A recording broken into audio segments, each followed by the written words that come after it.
All right, ladies and gentlemen, welcome back to another video. So it is Saturday, you know what that means, right? So today we're gonna go over the top 5 fastest killing assault rifles in game. We're not just gonna go by opinion, we're gonna go by facts here. I'm gonna show you guys a stat sheet and compare and contrast the difference in stats and mainly the TTK, which is time to kill for those who don't know, because time to kill, the faster the time to kill, the faster you kill your opponents, because not all guns are created equal in Cold War. So I'm here today to help you figure out which guns kill the fastest in the assault rifle category, and make sure to check out my top 5 fastest killing SMGs if you guys missed that video. Hopefully you guys do enjoy the video, and I'll see you guys there. All right, so obviously the first answer here for the top 5 fastest killing assault rifles is going to be the FFAR1 at 264 millisecond time to kill. This is actually really insane because it's an assault rifle. You know, this is unheard of. It's in an island of its own. This is great for close quarter combat and great for challenging SMGs. So FFAR1, I've made several gameplays on it. Make sure to check out those videos. FFAR1 definitely does compete and gives the opponent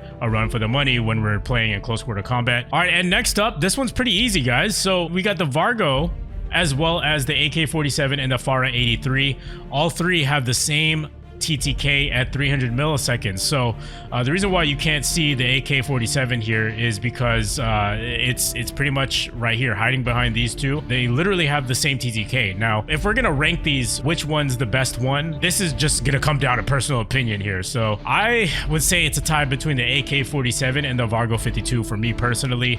I do have love for the FARA-83, but the only problem that I have with the FARA-83 is that the mobility is just not there for me. You know, if I'm gonna compare it straight up to the Vargo and the AK-47. Now, if I were to break it down even further between the Vargo versus the AK-47, I think I would give the slight edge to the Vargo. You know, it just feels a lot better when I'm using it. When you're using a weapon that feels comfortable in the hands and, you know, you're just doing well with it, I think the Vargo, for me personally, is that one. Now, I'm not saying the AK-47 is not good at all. It's just personal preference. I think if it came down to it, emergency situation, you know, you got to take one assault rifle with you to the big match, you know, 20K on the line or something like that, I'm going to be picking the Vargo 52, honestly. And then the AK-47 is going to be a very close second. So they all have their pros and cons. It all really just depends on your taste and your flavor, you know, what you're trying to go for. Me personally is going to be the Vargo 52, then the AK-47, and then the FARA-83. Now here's where it gets interesting for the 5th and final spot. The Grav is right here, and this may be a shock to you guys because the Grav is not really a weapon that is most talked about in the community. In fact, I think it's a very unpopular gun. Now, the reason why I picked the Grav over the 𝗧𝗘 is because I feel like the 𝗧𝗘 requires a lot of maintenance as far as mobility goes, but maybe you guys can differ. You know, of course, it's all opinionated at this point. I mean, they both have the same exact TTK at 320 milliseconds. I mean, the slight edge goes to the 𝗧𝗘 with the farther range here. But as far as my playstyle goes, I like the Grav. The Grav just feels like an SMG. The mobility is pretty amazing on it. Don't knock it till you try it, guys. I assure you that the Grav is a really fun and enjoyable gun to use. Let me know your thoughts down below in the comments. What you think of the Grav, and if this is a surprise to you to see that the Grav is actually a top 5 assault rifle in the game with this 320 milliseconds, guys. And I'm sure some of you guys out there would rather choose the 𝗧𝗘, but you know what? This is just me. I like the Grav. But anyways, I digress. So now this is where it starts to get super duper competitive. We have the C58 here at 324. Now I know what you're thinking, 324 versus 320. There's not really much of a difference here as far as TTK goes. But the thing that turned me off here about the C58 is the fact that, you know, it requires a lot of maintenance and the range is very short for an assault rifle. So how do you expect this to compete at longer ranges against other assault rifles when the TTK goes up dramatically to 432 at just 26 meters? To me personally, that's not meta. It's not viable in most situations. You would really have to limit yourself to very close quarter combat, and even then, if you're gonna go against the FFAR1, you're pretty much toast. So I would say this is a novelty weapon at best. Now next up we have the XM4, definitely a fan favorite, personal favorite of mine as well. I really enjoy using it. I'm sure you guys can relate to that, but you know, if we're talking strictly stats here, it does not compare to the stats of the top 5 assault rifles here. Then we have the EM2, another competitive weapon versus the XM4. Then we've got the QBZ at 352. Then the Krig. Krig is okay, man. The only thing that's really great about it is the recoil control. And that's pretty much it as far as assault rifles go. So as you can see here, not all assault rifles are created equal. They all do have their strengths and weaknesses, but at the end of the day, there's going to be weapons that people are going to choose more than the others based on these stats. It's just plain and simple. That's just the way it is. So hopefully you guys did find this information helpful. Now let's go ahead and talk about these optimized attachments for the top 5 assault rifles in Cold War.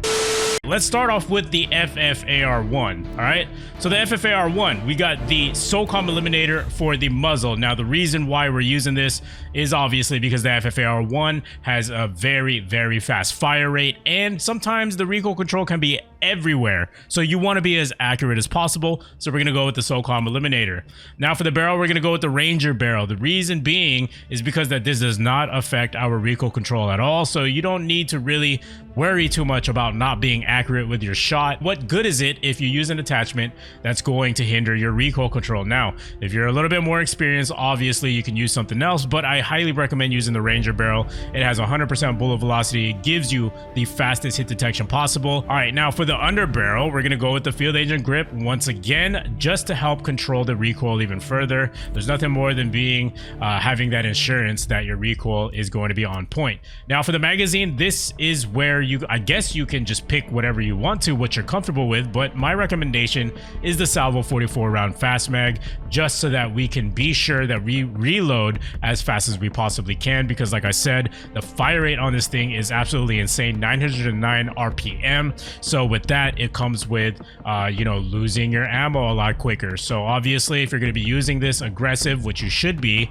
because you want to take advantage of that fast TTK. There's a reason why these stats exist, and you just have to interpret it and learn how you're supposed to be using every weapon to its advantages, and that's up close and personal. And when you're running out of ammo really quickly and you're playing up close and personal, it just makes sense that there's probably going to be opponents waiting nearby other than the one that you just killed, so you got to be ready for that engagement. Now for the stock, we're going to be using the Raider stock to help with the sprinter fire time, as well as the theme of being able to fire our weapon faster in close quarter gunfights. So this is very, very essential to the class setup. Now for the secondary, usually I'm just going to go with the street sweeper or with the melee. So I'm probably just going to choose the machete if I'm just going to use a melee. But for the street sweeper, I'm going to use the duckbill choke. We got the reinforced heavy 5mm laser, as well as the Stanag 18 round drum and the wire stock.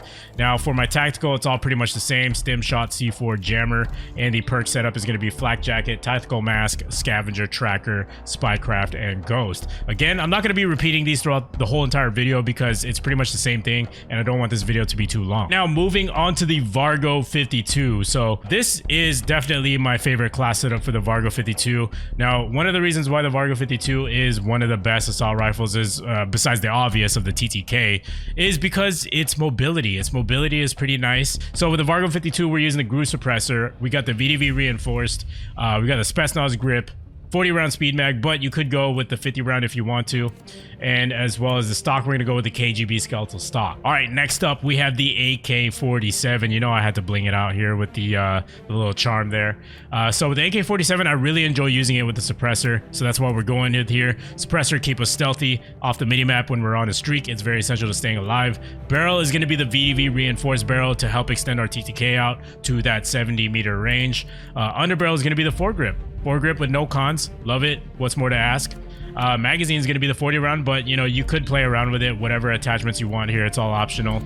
Handle is going to be the GRU elastic wrap here for the AK-47. Next up, we have the FARA 83. Very underrated assault rifle, fast TTK, in line with the Vargo 52 as well as the AK-47. We got the GRU suppressor, then we got the Liberator barrel, as well as the foregrip. And then for the magazine, we got the Spetsnaz 50 round, and the stock is going to be the KGB skeletal stock. Last but not least, we have the Grav. Now, the Grav, I would say, is a class setup that you should definitely give a chance.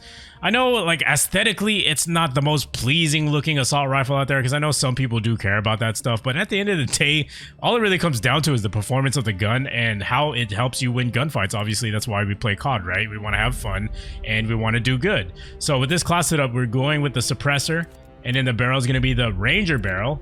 Underbarrel is going to be the foregrip. Magazine is going to be the 40 round speed mag. and the stock is going to be the Raider stock. Like I said, please guys, give the grav a chance, and they're going to be coming out with a special gameplay with it in the coming week, so make sure to stay tuned for that. I really appreciate those who actually will. You guys are the real ones. All right, you guys, that about wraps it up for today's top 5 fastest killing assault rifles in Cold War 2022. Hopefully you guys did find the video helpful with the information as well as the stats and the class setup and the attachments. If you guys have better class setups, I'm really open to it. Just leave them in the comments and I'll check them out, and if something looks appealing to me, I'll go ahead and give it a try and I'll feature you in a future video. So make sure to leave a like if you did enjoy the content. You want to continue to see this type of content. It shows me that I'm doing something right, and make sure to subscribe to make your way back to the channel if you haven't yet, and I'll see you guys in the next one. I just want to give a big thank you to our members for supporting Turbo Nation and this channel. This channel is driven by the support of you guys, and I really appreciate it. And if you would like to join the channel as a member, go ahead to my homepage or check the link in the description and click that join button to enjoy these loyalty badges as well as these emojis that you can put in the comments and show your allegiance to the Turbo Nation. But anyways, guys, I appreciate all the support, and I'll see you guys in the next one.